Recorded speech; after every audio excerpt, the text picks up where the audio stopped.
இந்த வீடியோவில் நம்ம என்ன பார்க்க போறோம்னா, கன்னி ராசிக்காரருக்கு தமிழ் புத்தாண்டு 2026 எத்தகைய ஒரு ஆண்டாக இருக்க போகிறதுன்னு துல்லியமாக பார்க்க போறோம்.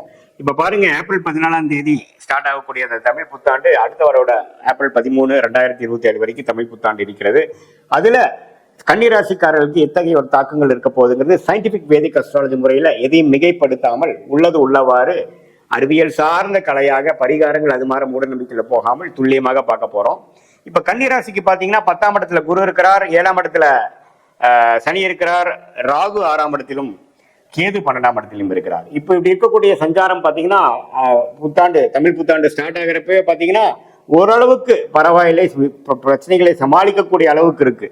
ஆனா ஜூன் 1ஆம் தேதி 2026 அப்புறம் தமிழ் புத்தாண்டு பிறந்து ஒரு 1.5 மாசத்துக்கு அப்புறம் பாத்தீங்கன்னா குரு 11ஆம் இடங்கிற லாபஸ்தானத்துக்கு அருமையான ஸ்தானத்துக்கு உச்சம் பெறுகிறார். ஸோ அது மிகவும் நல்ல ஒரு விஷயம். கடந்த ஒரு வருடமாக நீங்க போட்ட உழைப்பு, என்னென்ன விஷயங்கள் நீங்கள் செய்தீர்களோ, வேலை, இன்வெஸ்ட்மெண்ட்ஸ், வீடு கட்டுறது, அது பண்றது, தொழில விருத்தி பண்ண ட்ரை பண்றது, இன்வெஸ்ட்மெண்ட் பண்றது, ஸ்டாக் மார்க்கெட்டு, வெளிநாடு விஷயங்கள், என்னென்ன முயற்சிகள் நீங்க வாழ்க்கையில ஜெயிக்கணும், உங்க ஃபேமிலியை அடுத்த லெவலுக்கு கொண்டு போகணும்னு நினைச்சு நீங்க பல முயற்சிகள் செய்திருப்பீர்கள். அந்த முயற்சிகளாம் வெற்றியடையக்கூடிய ஒரு அமைப்பு இந்த ஜூன் 1ஆம் தேதி 2024 குரு பெயர்ச்சி 11ஆம் இடங்கிற லாபஸ்தானத்துக்கு அருமையான ஒரு பூர்த்தி ஸ்தானத்துக்கு உச்ச குரு வருவது 12 வருஷத்துக்கு ஒரு தரைங்கிறது நீங்க மறந்துடக்கூடாது. ஸோ இந்த ஜூன்ல இருந்து அடுத்த வரக்கூடிய ஏப்ரல் புத்தாண்டு முடிகிற வரைக்கும் ஒரு அருமையான டைம்.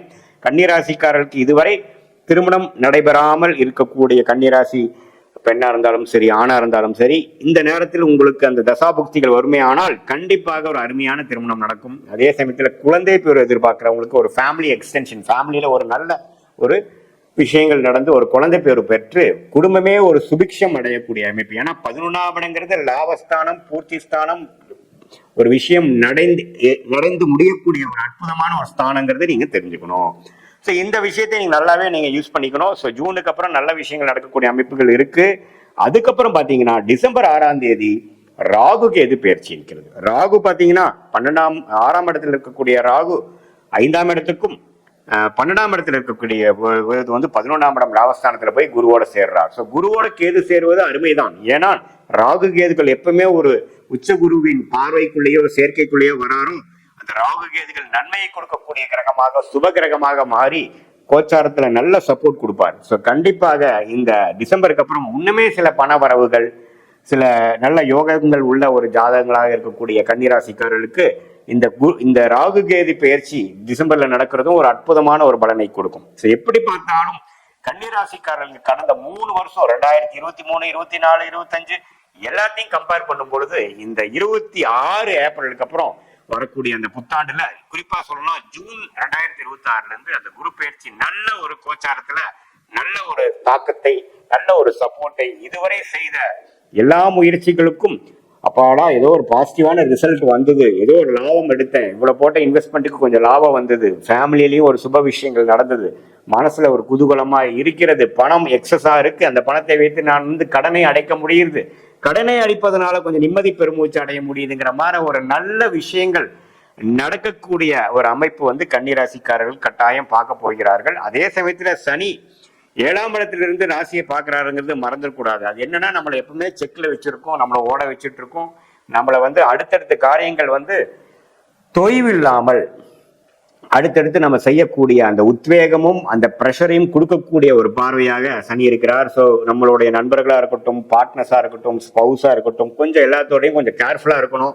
நாம நினைக்கிறதெல்லாம் இப்படிதான்ட்டு நம்ம ஓப்பன் டாக்கா பேசினோம்னா அது சம்டைம்ஸ் வேற மாதிரி போகும். சில சமயோஜிய புக்தியோட இடம் பொருள் ஏவல் பார்த்து நம்ம கரெக்டான ஒரு முறையில நம்ம கன்னிராசிக்காரர்கள் பேசும் பொழுது 11ஆம் இடத்தில் இருக்கக்கூடிய உச்ச குருவும் 11ஆம் இடத்துல இருக்கக்கூடிய கேது 5ஆம் இடத்துல இருக்கக்கூடிய ராகும் நல்ல பலன்களை கொடுப்பார். குழந்தைக்காக கொஞ்சம் மெனக்கெடுவதல், குழந்தைகளுக்காக சில இன்வெஸ்ட் பண்றது, படிப்பு விஷயத்துக்காக செலவு பண்றது, அது மாதிரி சில விஷயங்கள் இந்த ராகு 5ஆம் இடத்துல இருந்து குரு பார்வை பெறும் பொழுது கொடுக்கும். குழந்தைங்களால நற்செய்தி, குழந்தைகளுக்கு ஒரு நல்ல கல்யாணம் பண்ணி பாக்குறது, அது மாதிரி நல்ல விஷயங்கள், புத்திர பேரு எதிர்பார்க்கிறவங்களுக்கு புத்திர பேரு கிடைக்கிறது, நம்மளால குழந்தை இல்லைங்கிறப்ப இந்த கரெக்டா அந்த குரு பயிற்சி அப்ப குழந்தை பெறுவது, இது மாதிரி ட்ரீட்மெண்ட்ல போறவங்களுக்கு எல்லாம் பாத்தீங்கன்னா ஜூனுக்கு மேல ஒரு நல்ல அமைப்பு கன்னிராசிக்கு வருது. அது உத்திர நட்சத்திரமா இருந்தாலும் சரி, சித்திரை நட்சத்திரமா இருந்தாலும் சரி, அஸ்த நட்சத்திரமா இருந்தாலும் சரி, நல்ல பலன்களை கொடுக்கக்கூடிய ஒரு அற்புதமான அமைப்பு வந்திருக்குங்கிறது தெரிஞ்சுக்கணும்.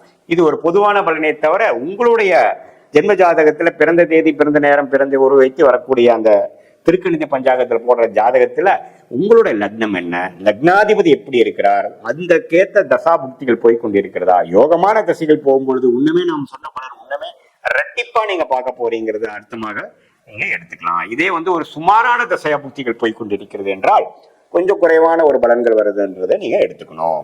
இது மாதிரி ஒரு அமைப்புகள் போய்கொண்டிருக்கக்கூடிய அந்த கன்னிராசிக்காரர்களுக்கு நம்ம துல்லியமான பலன்கள் வந்து உங்களோட ஜாதகத்தை போட்டு தசாபுக்தியில் வைத்து பார்க்கும் பொழுது வரக்கூடிய ஷார்ட் டேர்ம் எப்படி இருக்கு, அடுத்து வரக்கூடிய லாங் டேர்ம் எப்படி இருக்கு அப்படிங்கிறதை தெரிந்து அதுக்கு தகுந்த மாதிரி முடிவுகளை தக்க நேரத்தில் நாம் எடுக்கும் பொழுது தேவையற்ற சமய விரயங்கள், தேவையற்ற பண விரயங்களை தவிர்க்க முடியும் என்பதை நீங்கள் தெரிந்து கொள்ள வேண்டும். உங்களுக்கு பிடித்தமான யோகமான வேலை தொழில் என்ன, எது மாதிரியான துறையில போனா நம்ம ஜெயிக்க முடியும், எது மாதிரி டைம்ல நம்ம வேலை மாறலாம், எது மாதிரி டைம்ல நம்ம பிசினஸ் அபிவிருத்தி பண்ணலாம், எந்த நேரத்துல கடன் அடைக்க முடியும், எந்த நேரத்துல இருந்து இந்த பிரச்சனையில இருந்து மீண்டு வர முடியும், எந்த நேரத்துல வெளிநாடு போக முடியும், எந்த நேரத்துல நம்மளோட வெளிநாட்டுல இருந்து உள்நாட்டுக்கு போக முடியும், தொழிலா வேலையா, நமக்கு தொழில் யோகமாக இருக்குதா அல்லது வேலைதான் நமக்கு கரெக்டா, எது மாதிரி ஃபியூச்சர் நமக்கு இருக்குதுங்கிறத உங்களுடைய தசாபுக்திகள் வைத்து 9 கிரகமும் 12 கட்டத்தில் 27 நட்சத்திரத்துல எப்படி படர்ந்து இருக்கிறார்களை தெரிந்து சயின்டிபிக் வேதிக் அஸ்ட்ராலஜி முறையில துல்லியமான பலன்கள்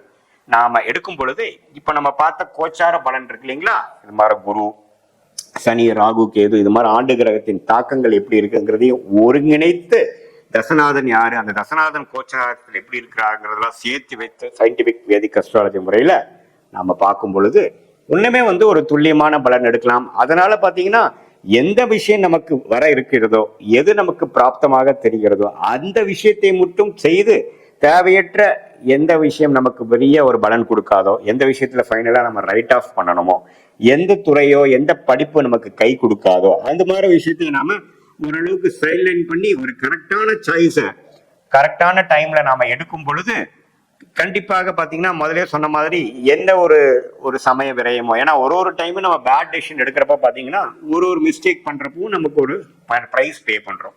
ஏன்னா நேரமும் வீணா போகிறது, அதே சமயத்துல போட்ட காசும் பாத்தீங்கன்னா வேஸ்டா போகுது. இது எல்லாத்தையுமே நம்ம திருப்பி நம்ம மிஸ்டேக் பண்ணும் பொழுது நமக்கு இன்னுமே நம்மளுடைய ஹார்ட் ஒர்க் அதிகமாகி நம்மளுடைய வாழ்வாதாரம் வந்து நம்ம நினைக்கிற அளவுக்கு வளர முடியாம போகிறதுனால சயின்டிபிக் வேதிக் அஸ்ட்ராலஜி முறைங்கிறது அறிவியல் சார்ந்த இந்திய வேத ஜோதிட அடிப்படையில எப்படி வந்து ஒளி தத்துவம் வந்து செயல்படுகிறது, உங்களுடைய கர்மா எப்படி வந்து உங்களுக்கு எந்த நேரத்தில் கொடுக்குது, எந்த நேரத்தில் நல்ல கர்மா கரைக்கிறீங்க, எந்த நேரத்தில் வந்து தீய கர்மாவை கரைக்கிறீங்கிறதெல்லாம் தெரிந்து அதுக்கு தகுந்த மாதிரி நம்ம வாழ்க்கை முயற்சிகளும் திட்டங்களையும் தீட்டி நம்ம எளிதில் வெற்றி பெற முடியும் என்று சொல்ல விரும்புகிறேன்.